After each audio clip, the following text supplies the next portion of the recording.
बिस्मिल्लाहिर्रहमानिर्रहीम। अस्सलाम वालेकुम नाज़रीन, मैं हूं कंबर ज़ैदी। प्रोग्राम देख रहे हैं आप। बदलो राय साकिब खरल साहब मौजूद नहीं है, उनकी जिम्मेदारियां मैं अदा कर रहा हूं।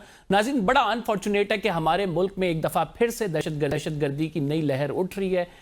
इसका सदेबाप करने के लिए हम क्या कुछ कर रहे हैं, हमारी प्रायोरिटीज़ क्या है, ये बड़ा अहम सवाल है। इसी पर आज डिस्कशन करेंगे। ख़ुसूसन अगर देखा जाए, आज असम्बली का इजलास हुआ जो बलूचिस्तान में वाक़या हुआ, उसी पर डिस्कशन हुई। बिलावल भुट्टो ज़रदारी ने बड़ा अच्छा प्लान दिया। उन्होंने कहा कि नेशनल एक्शन प्लान 2 होना चाहिए, जिसके मुताबिक हमें एक स्ट्रेटजी के तहत इन दहशतगर्दों को एलिमिनेट करना चाहिए। शेर अफजल मरवत जो है हमें कहते नज़र आते हैं कि ये गुड तालिबान बैड तालिबान कुछ नहीं होता, हमें एक यूनिफाइड रिस्पॉन्स देना चाहिए। 10 साल एक पॉलिसी होना चाहिए जिसमें दहशतगर्दों को वाइप आउट किया जाना चाहिए। पहले अकोड़ा खटक में वाकया होता है और उसके बाद फिर यह वाकया जो बलूचिस्तान में होता है, यानी एक ही महीने के अंदर 2 ऐसे बड़े वाकयात हो जाते हैं जिनमें पूरी कौम हिलकर रह गई है। अब इसका रिस्पांस कैसे देना है, क्या स्ट्रेटजी होगी, किस तरह से इनको वाइप आउट करना है, क्योंकि DGISPR साहब भी कहते हैं कि the rules of the game has been change. तो ये रूल्स किस तरह से चेंज हुए हैं, क्या नई तब्दीली आई है, ये आज प्रोग्राम में डिस्कस करेंगे। हमें ज्वाइन नईम पंजोता साहब ने, हमारे साथ मौजूद हैं उस्मा कारदार साहिबा। इन दोनों साहिबान से मैं पहले आपको एक चीज़ पॉइंट आउट करनी है, मैंने जो कि बड़ी ज़रूरी है आप तक पहुँचाना चाहता हूँ। वो ये है कि इस तमाम मामले में हुकूमत का क्या रिस्पॉन्स है। अनफॉर्चुनेट है बड़ा कि हुकूमत अभी तक हमें पॉलिटिकल पॉइंट स्कोरिंग करती नजर आ रही है। इतना बड़ा दहशतगर्दी का वाकया हो गया है, बजाय इसके कि तमाम सियासतदान मिलकर कोई एक यूनिफाइड रिस्पॉन्स दें, दहशतगर्दों को भी जवाब मिले, सिक्योरिटी फोर्सेस एक पेज पे हों, लेकिन हुकूमत ने वही वतीरा अपनाया हुआ है और वो PTI पे तनकीद करती नजर आई। ख्वाजा आसिफ का ये जरा बयान सुने। सारी कौम जो है फ़ख्र कर सकती है कि हम इस जंग में अगर इसी तरह टोटल कमिटमेंट के साथ पूरी कौम जो है अपनी अफवाज के साथ खड़ी रहे तो कोई शक नहीं है कि हम इस जंग में फातेह होंगे। अफसोसनाक बात यह है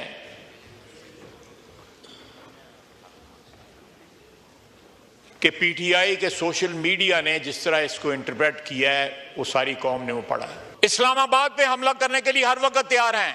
एक शेर अफजल मरवत से सांभा गया। नाज़रीन, हमारे साथ मौजूद हैं नईम पंजोता साहब, रहनुमा पाकिस्तान तहरीक इंसाफ के, हमें ज्वाइन किया उस्मा कारदार साहिबा ने, रहनुमा मुस्लिम लीग नून की। बहुत शुक्रिया आप दोनों मौजूद मेहमान ग्रामी का। स्टार्टिंग फ्रॉम यू नईम साहब, हुकूमत ये कह रही है कि ये दहशतगर्दी आपके ज़माने से आई है, 2018 में हमने इसका बिल्कुल खात्मा कर दिया था, लेकिन इमरान खान ने रीसेटलिंग की बात की थी और उस टाइम पे तमाम लोग ऑन बोर्ड थे। इस वजह से हम ये देख रहे हैं कि ये दहशतगर्दी की कार्रवाइयाँ हमें नज़र आ रही हैं। अब हम इनका सदेबाप करने की दोबारा से कोशिशों में लग गए, तो आप पे तनकीद की जा रही है।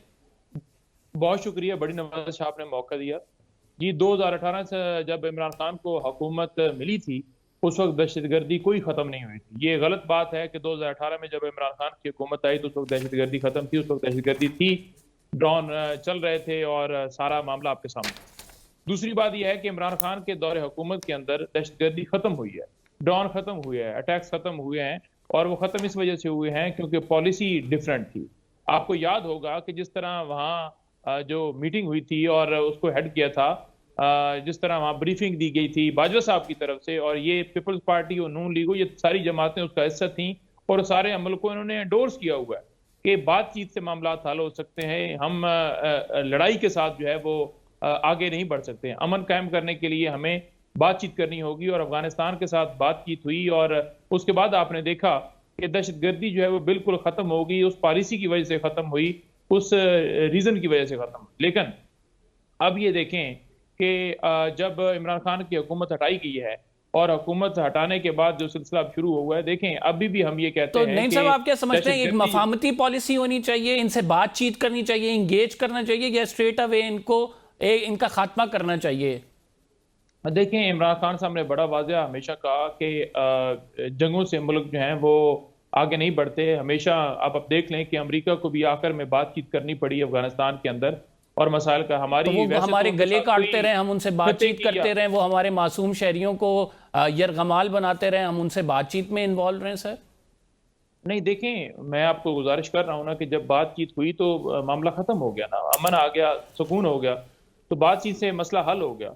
अब अगर दोबारा जो है वो इस तरह का सूरत हाल हुई है तो उसमें बातचीत से मसला हल होता है, अमन कायम होता है, तो उससे ज्यादा क्या जी उस्मान साहब भाई, ये तो कह रहे हैं कि बातचीत करनी चाहिए। आप लोग फिर क्यों दहशतगर्दी अपने जो है दौर में मजीद बढ़ाने की बातें कर रहे हैं? अगर आप इन्हें स्ट्रेट अवे ऑपरेशन का कह रहे हैं, BLA का भी तो यही कहना है ना कि आप स्ट्रेट अवे ऑपरेशन करना चाह रहे हैं, इस वजह से उन्होंने कार्रवाई की है।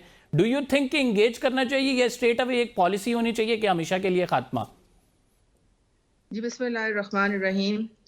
मेरे ख्याल में इनको थोड़ा सा मेमोरी लॉस हो गया है, क्योंकि वो जो 2 ऑपरेशन नॉर्थ वजीरिस्तान में हमारी अफवाज ने किए, रद्दुल फसाद और ज़रबे अज़ब, ये उसका नतीजा था कि वहाँ पे नवाज शरीफ साहब के ज़माने में दहशतगर्दी जो थी वो उसको फिर जड़ से उखाड़ा गया, क्योंकि वहाँ पे इन लोगों के अड्डे थे और ये वहाँ से अपनी कार्रवाइयाँ करते थे और इन्होंने वहाँ पे जो है खून की होली खेली हुई थी। मुझे समझ नहीं आती कि ये क्यों इस तरह से बात करते हैं। दहशतगर्द जो होते हैं उनका ना कोई मजहब होता है, ना और कोई उनका मुल्क होता है, वो सिर्फ अपने एजेंडे पे होते हैं। उनको वो आप उनको मुसलमान कह सकते हैं।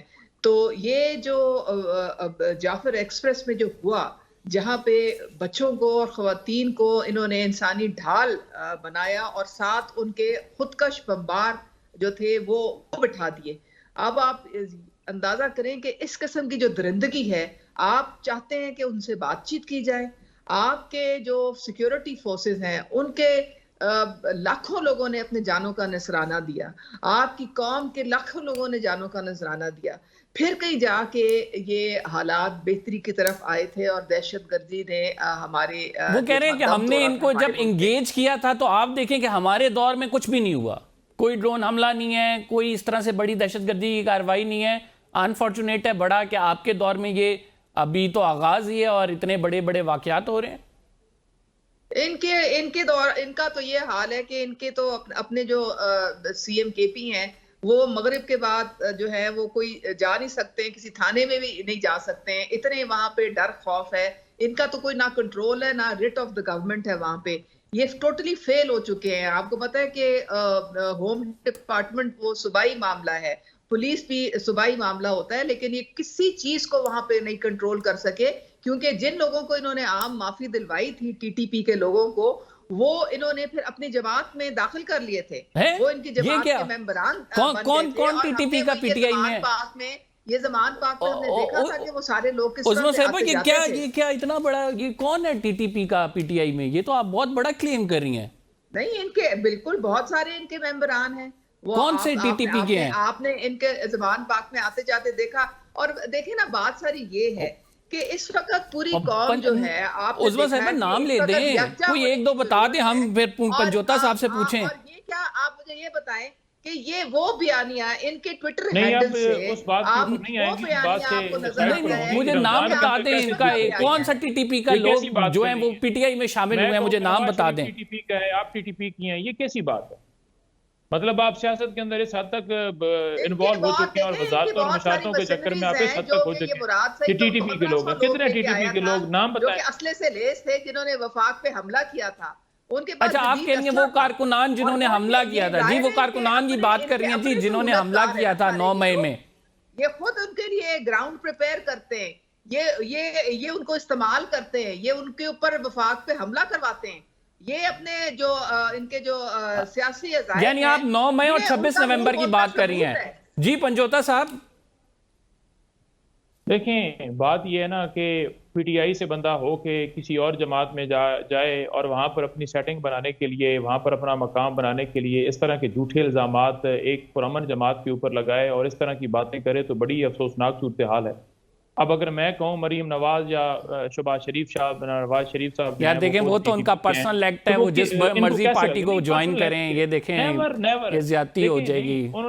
देखें बात ये है कि उन्होंने बात जिस तरह से की है, उन्होंने सबसे पहले मेरे ऊपर अटैक किया है कि इनकी मेमोरी लॉस हो चुकी है, फिर उन्होंने हमारी जमात के ऊपर अटैक किया है कि वहाँ TTP के लोग हैं, फिर वो बात कर रही हैं कि इन्होंने हमला किया और सारे इनके ताने बाने ये सारे वो के वो हैं जो यहाँ पर आए थे और एहतजाज कर रहे थे, वो सारे TTP के थे। तो ये 3 चीजें करने के बाद आप समझते हैं कि ये पर्सनल अटैक नहीं है। आप तो सीधा हमें दहशतगर्द कह रही हैं, आप तो सीधा सीधा कह रही हैं कि ये जनाब TTP वाले हैं। तो ऐसे नहीं होगा। आप पॉलिटिकली गेन हासिल करने के लिए इस हद तक हो चुके हैं कि बजाय ये कि आप इस मामले के ऊपर जो है वो अफसोस का इजहार करें, बजाय ये कि इन तमाम कार्रवाइयों के ऊपर जो है वो एक स्ट्रेटजी होनी चाहिए और देखना चाहिए कि क्या पॉलिसी, क्या फर्क है, कैसे ये मामला सारा हो रहा है कि हम फार्म 47 वाले हैं, हमारे पास मैंडेट नहीं है और जिसके ऊपर अवाम का एतमाद है उसको हमने जेल में डाला हुआ है। और सूबा जो है ये सूबे का मामला है, ये सूबे का मामला है। आप कह रहे हैं कि वहां पर केपी के अंदर इनकी हुकूमत है और अली अमीन नाकाम हो चुका है, तो बलूचिस्तान के अंदर भी पीटीआई की हुकूमत है, सिंध के अंदर भी पीटीआई की हुकूमत है, पंजाब के अंदर भी पीटीआई की हुकूमत है, एजीके के अंदर भी पीटीआई की हुकूमत है। ये पाकिस्तान का मामला है, पाकिस्तान की आवाम का मामला है। और हैरानकुन बात यह है कि कल बजाय ये नहीं सर, अगर वो पंजोता साहब अगर वो रेट ऑफ द स्टेट की बात करेंगे, आपकी हुकूमत केपी में है, अगर शाम को कोई वहां पे निकल नहीं सकता या शाम को वहां पे किसी को लूटा जाता है, तो एडमिनिस्ट्रेटिवली किसने उसको काउंटर करना है सर? देखें, लूटने के ऊपर बिल्कुल काउंटर करना है। किसी के लूटने के हवाले से मुझे बता दें कि ये लूटा गया है, चोरी वो हुई कह रही है बंदा निकल नहीं सकता, इतने ज्यादा थ्रेट है। की बात जो है, थ्रेट नहीं, थ्रेट जो है, जो दहशतगर्दी है वो दहशतगर्दी पाकिस्तान का मामला है और उसके लिए अली अमीन ने बार बार जो है फार्म 47 की हुकूमत से भी ये बात की और बड़ा मामला रखा कि बातचीत से मामला का हल निकालिए। और वहां जब केपी के अंदर मीटिंग हुई तो वहां उन्हें गो हेड दिया गया कि आप स्टार्ट कीजिए, लेकिन उसके बाद जो उसने TROs भेजे, क्या उसके ऊपर अप्लाई आया? नहीं आया, क्योंकि ये समझते हैं कुर्रम और पारा चनार में क्या हुआ है वो भी तो आपको पता है ना, वहां पे आप लोग अमनी कायम कर सके। अगर वो ये पॉइंट उठा रही हैं तो ये वैलिड ही है ना।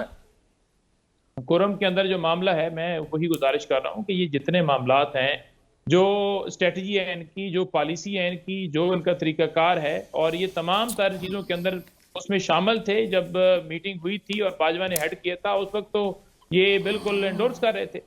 उसके बाद कोई आपने स्टेटमेंट देखी? सिर्फ और सिर्फ क्या जी पीटीआई को कलअदम करा दी जाए, पीटीआई के ऊपर बैन लगाए। और दहशतगर्द नहीं होते, पुरअमन लोग थे जो हमेशा बात करते हैं, जो यहाँ पर आते हैं, जो अपने हकूक के लिए आते हैं, जो एहतजाज करते हैं कि उसके लीडर को क्यों अगवा किया गया, जो एहतजाज करते हैं कि मुल्क के अंदर रूल ऑफ लॉ हो, वो पुरअमन लोग होते हैं, वो दहशतगर्द नहीं होते। उनको दहशतगर्द उस्मा साहिबा की तरफ आता हूं। उस्मा साहिबा मुझे करने के लिए, जी नईम साहब आपका पॉइंट आ गया। उस्मा साहिबा मुझे ये बताएं कि इतना बड़ा मुल्क में वाकया हो गया, यहाँ पे लोग जो हैं वो रोना रो रहे हैं, मुल्क में दहशतगर्दी बढ़ रही है, हमारे डिफेंस मिनिस्टर ये कह रहे हैं कि ये पीटीआई ने किया है, वो जमात जो ओपोजिशन में है उन्होंने रीसेटल किया है। वो पूरी असेंबली में जो तनकीद हुई है, उनकी जो स्पीच है वो आप उठा के देख लें, 4 मिनट भी वो दहशतगर्दी पे नहीं बोले, बाकी सारी तकरीर पीटीआई पे है। क्या ये जिम्मेदाराना रवैया है? क्या जिम्मेदार रियासत के जो सरबराह हैं उनका ऐसा रवैया होना चाहिए? देखें, एक तो ये जो आपके मेहमान आए हुए हैं, इनको बोले कि ये मेरी जात पे हमला ना करें, इश्यूज पे जरा बात कर लें। मेरी अपनी मर्जी है, मैं जिस पार्टी में जाऊं और जहां पे मुझे इज्जत मिलेगी मैं वहीं पे आपको पाई जाऊंगी। तो ये गम ना खाएं, फिक्र ना करें मेरा, अल्लाह का करम है जो उसने मुझे इज्जत अगर देनी होगी तो इनसे अल्लाह ताला ने पूछ के नहीं मुझे देनी, ठीक है। दूसरे देखें, बात सारी ये है कि आप जो एक दहशतगर्दी है वो एक नासूर है और पूरी कौम और हमारे रियासती अदारे जो हैं वो इससे जंग इस वक्त लड़ रहे हैं। इन हालात में जबकि कौम का एक बयानिया होना चाहिए, आप जरा इनके पीटीआई के ऑफिशियल ट्विटर हैंडल खोल के देख लें, आपको उन पे क्या नजर आएगा। आपको उन पे जितनी गलाजत ये फेंक सकते हैं रियासती अदारों पे, नहीं तो आप लोग क्या कर रहे हैं? आप भी तो यही कर रहे हैं ना, असेंबली में तकरीरों में आप भी तो उन पे पॉलिटिकल पॉइंट स्कोरिंग कर रहे हैं। आप जिम्मेदाराना रवैया इख्तियार करें, आपके ओपोजिशन साथ बैठे, हम स्ट्रेटेजी बनाते हैं, दहशतगर्दी को खत्म करते हैं। आप मुझे टोके ना मुझे पर पॉइंट नहीं, ये सवाल तो मैं करूंगा बीच में ना, देखें सवाल तो बनता है ये। मुकम्मल करने दें। देखें, हम इस वक्त अपने रियासती इदारों के, अपने नेशनल सिक्योरिटी फोर्सेस के पीछे खड़े। कौम की हिमायत हासिल होगी तो दहशतगर्दी से जंग लड़ी जा सकती है। ठीक है, फिर ऑल पार्टीज कॉन्फ्रेंस बुला लें, एपीएस पे आपने बुलाई थी, अभी भी बुला लें। अगर कौम जो है अपने रियासती इदारों को उसी तरह से हिट करेगी, उसी तरह से उनको जिच करने की कोशिश करेगी, कहेगी कि जी ये तो फेल हो गए हैं, इनसे तो कुछ हो नहीं रहा है। इनको पता है, आपको पता है कि हमारी जो इंटेलिजेंस एजेंसीज हैं वो 160 डेली के जो है उनके ऑपरेशन चल रहे होते हैं और वो दुनिया की बेहतरीन इंटेलिजेंस एजेंसीज हैं। जान जाती है इंडिया की जब आप ISI का नाम लेते हैं, और ये अपने ही इंटेलिजेंस एजेंसीज को ये उल्टा जो है नुकसान पहुंचा रहे हैं उनको वो वाला बयानिया इन्होंने अपनाया हुआ है जो कि हमारे दुश्मन का बयानिया है, जो इस वक्त बीएलए का बयानिया है, जो कि इस वक्त रॉ का बयानिया है, जो कि इस वक्त जो अफगान वहां पे टीटीपी बैठी हुई है उसका बयानिया ये लेके आगे क्या बढ़े। क्या मतलब, यानी आप- बीएलए का बयानिया और आप पीटीआई का बयानिया आप क्या है हमारी- ये? आप पीटीआई को टारगेट करना छोड़ेंगे तो आप जैसे दहशतगर्दों के पीछे जाएंगे ना। ये क्या मुझे बताएं, इनको नहीं शर्म नहीं आती? नहीं, मुझे ये बताएं कि बीएलए का बयानिया और पीटीआई का बयानिया क्या है? ऑपरेशन किया है। नाज़रीन, हम छोटा सा ब्रेक लेंगे। We will be right back after this short